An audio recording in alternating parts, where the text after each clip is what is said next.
Small Cap Steve here, coming to you from the outskirts of Toronto, Ontario, with some straight talk about gold and how it's about to run like never before. Now, if you're just here for political commentary, this might not be the video for you. I've been a long-time believer in gold, and today I want to explain why. Let's dive into how global instability, trade wars, and unprecedented money printing by central banks are setting the stage for an epic gold rally, and why it looks like the show has already begun. If you've been following my recent videos, you know I've covered Trump's tariffs, Canada's responses, and the brief pauses in trade disputes. But now we're connecting the dots on how this economic chaos is creating the perfect storm for gold, and why central banks are stockpiling it like there's no tomorrow. Let's get right into it. Here's the deal. Tariffs and trade wars don't just hurt GDP, they create gaps that governments inevitably fill with stimulus packages. And stimulus, that just means more money printing.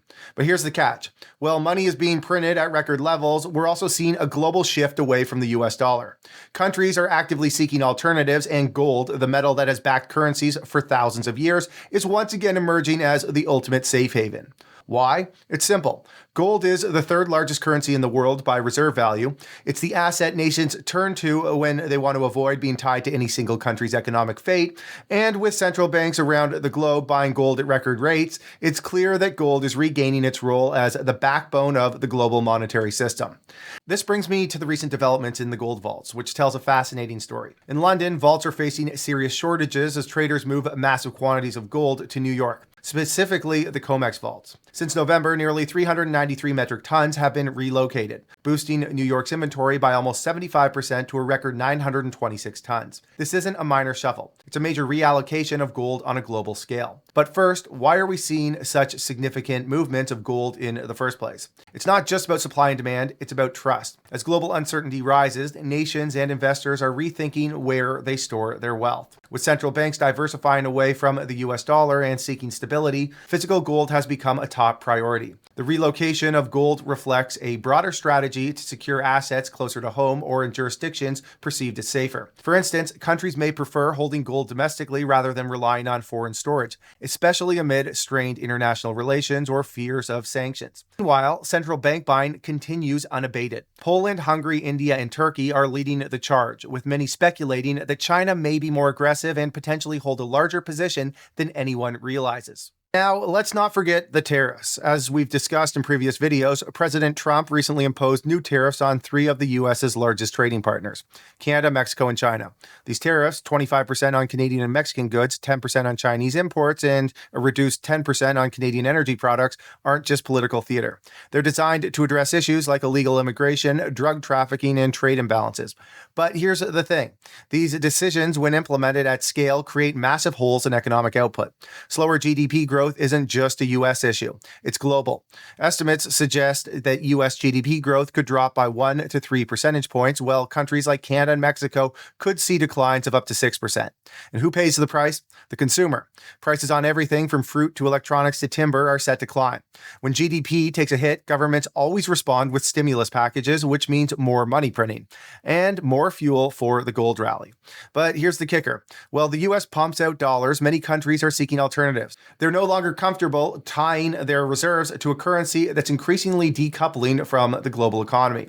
And that's where gold comes in.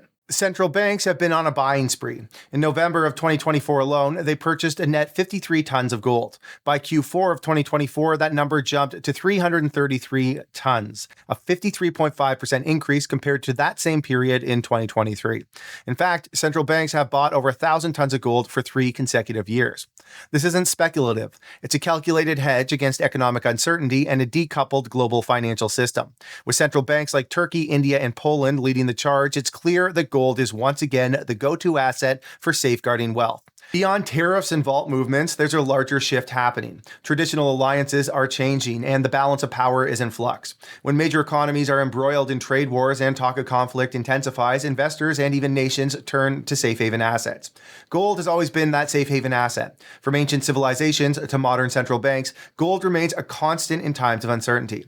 It's not crypto or SPACs or whatever the fucking idiots from the All In podcast want to sell you. It's real, tangible, and historically reliable assets. As global instability rises, whether due to trade policy, shifting alliances, or emerging conflicts, the appeal of gold grows stronger. And when fiat currencies are diluted by endless stimulus and money printing, gold's intrinsic value shines brighter than ever. So if you're an investor on the sidelines, now might be a time to reevaluate your portfolio. While the public debates tariffs or chases the latest crypto fad, the big players are quietly moving on gold. And while it might seem counterintuitive that investors are selling gold ETFs in a bull market, the institutional buying tells a different story. Gold isn't just another commodity. It's a macro hedge against economic instability. As central banks and ultra-wealthy investors ramp up their positions, demand is likely to surge. And I'll tell you something, supply is tightening. This could lead to a short squeeze, where traders betting against gold are forced to buy it, driving prices even higher. Now, I'm not saying this is an instant moonshot. Markets have their ups and downs, and short-term corrections are possible. But when you consider the fundamentals, global instability, massive money printing, shifting alliances, and record central bank purchases, it all points to one thing. Gold is poised for a massive run. All right, everybody, thanks for watching. If you agree with my sentiment, let me know in the comments section. Also, if you like this content, please give me a like, share it. I appreciate all the engagement I get. Thanks for watching, everyone.